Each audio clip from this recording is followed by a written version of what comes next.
Hello बच्चों, let's read the question. Question says the function f of x is equal to cos inverse x plus cos inverse x by two plus square root of 3 minus 3x square divided by 2. Then option A is range of f of x is closed interval pi by 3 to 10 pi by 3.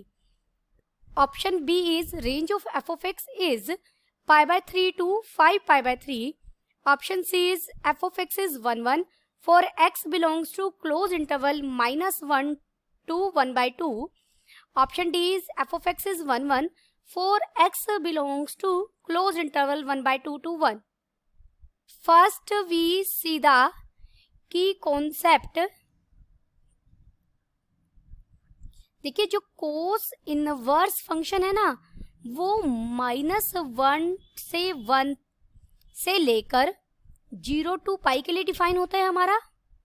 तो आपको ये पता होना चाहिए नहीं कोस inverse x जो होगा वो वैल्यू x वैल्यू कहाँ से कहाँ तक लेगा, -1 से 1 तक लेगा. दूसरा यहाँ हम एक आइडेंटिटी का यूज करेंगे, प्रॉपर्टी का, cos inverse x plus cos inverse y ये इक्वल होगा cos inverse x y minus square root of 1 minus x square into square root of 1 minus y square. और अगर यहाँ माइनस होगा तो यहाँ क्या हो जाएगा, प्लस इनके बीच में.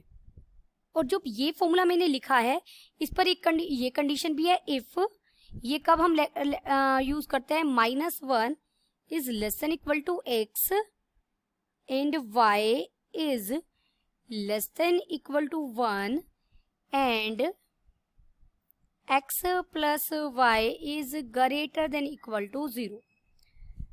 तब हम ये फॉर्मूलाज यूज करते हैं.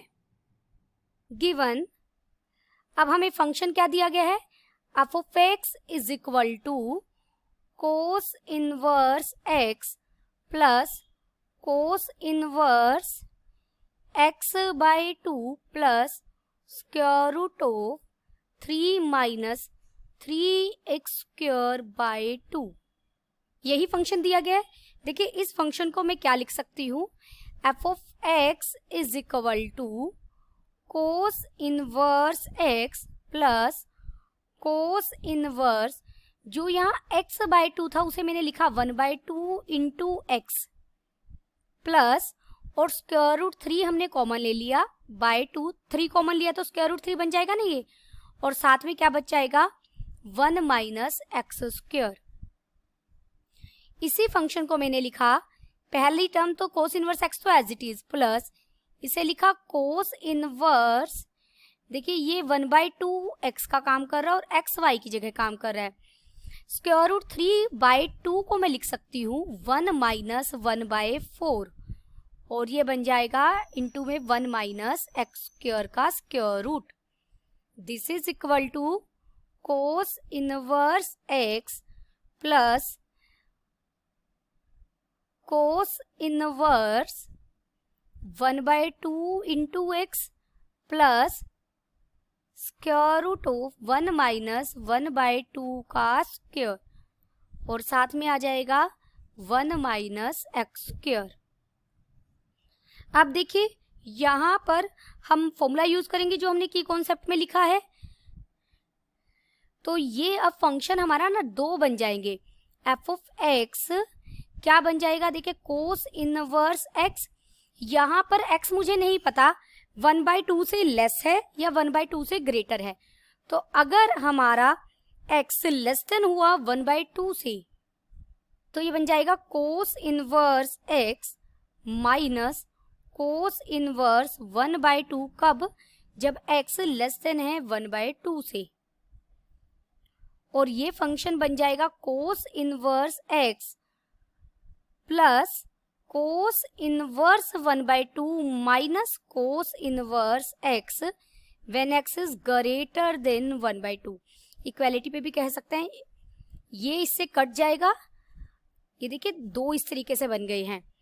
तो एफ ऑफ एक्स क्या बन गया है हमारा, ये बन गया है हमारा 2 कोस इनवर्स एक्स माइनस, ये पाई बाय 3 होती है value cos inverse 1 by 2 when x is less than 1 by 2.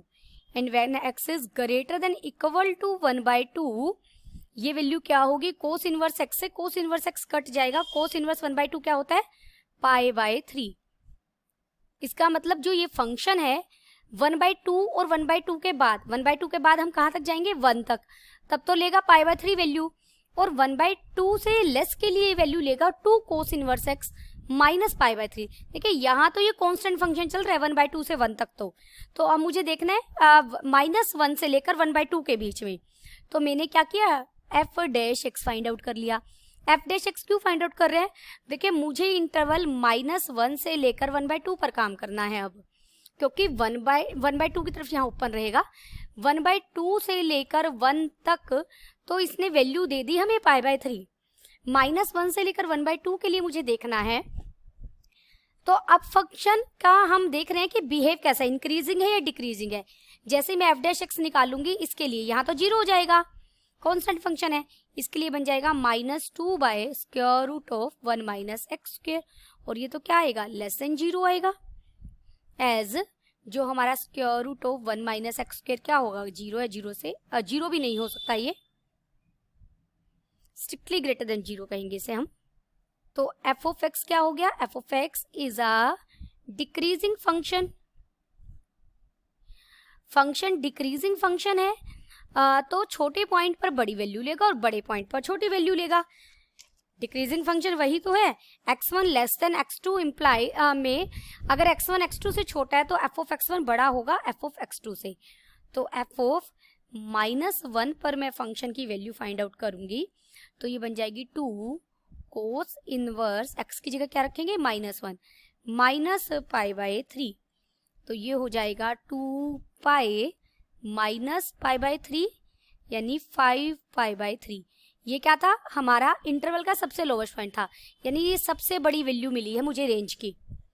और f(1/2) पर अगर आप फाइंड आउट करेंगे या तो ये मुझे π/3 ही मिल रहा था, 2 के लिए तो हमने सेकंड में यूज कर लिया, 2 कोस इनवर्स 1/2 माइनस π/3, देखिए हो जाएगा 2π/3 माइनस π/3 यानी π/3। दोनों आप यहाँ भी इक्वालिटी क्लोज इंटरवल ले सकते हैं, क्योंकि 1/2 से तो दोनों फंक्शन से मुझे क्या मिल रहा है, π/3 मिल रहा है। तो therefore range of f(x) is equal to, range क्या हो जाएगी f(x) की, π/3 से लेकर 5π/3 तक।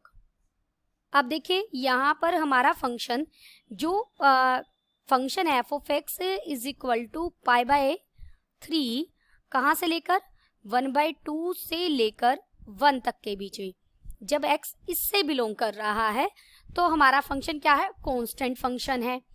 तो फंक्शन कांस्टेंट है तो 1 1 नहीं हो सकता इस इंटरवल में, तो फंक्शन 1 1 इस इंटरवल में तो नहीं होगा। लेकिन f(x) किसके इक्वल है, 2 कोस इनवर्स x माइनस π/3। यहाँ आप for all x belongs to -1 से लेकर 1/2 तक, यहाँ अगर मैं f(x1) f(x2) के इक्वल लेकर चलूंगी तो मुझे क्या मिल जाएगा, therefore 2 cos inverse x1 minus π/3 is equal to 2 cos inverse x2 minus π/3।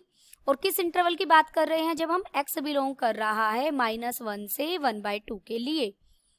तो यहाँ से जब आप सोल्व करेंगे, देखिए सीधा आपको दिख ही रहा है, π/3 से π/3 कट जाएगा, माइनस π/3 2 से 2 कट जाएगा, और कोस दोनों तरफ अप्लाई करेंगे तो x1 मिल जाएगा x2 के equal for all x belongs to close interval -1 से 1/2।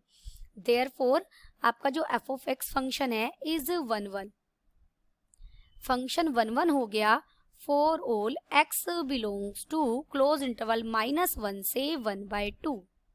देयरफॉर हमारा ऑप्शन कौन सा सही हुआ, option B and C are correct. Option B और सी हमारे क्या हो गए, सही। Hope you understood it well, best of luck.